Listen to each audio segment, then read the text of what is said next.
Đố chị kiếm được bàn phím cơ nào giá dưới 1 triệu, bảo vừa sướng vừa êm, có đèn led màu và đặc biệt là không dây.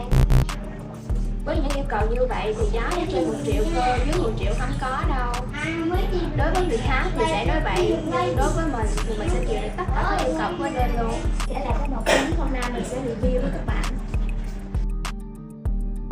Bàn phím Era EK312 được thiết kế full size với 104 phím LED Rambo, thiết kế điểm nhấn đổi màu theo LED, đa dạng switch với 3 màu là Blue, Rose và Red. Ngoài ra đặc biệt hơn nữa là bàn phím có 3 màu đen, trắng và hồng, tha hồ cho các bạn lựa chọn. Giá lại cực kỳ dễ chịu, chỉ có là 690k mà thôi.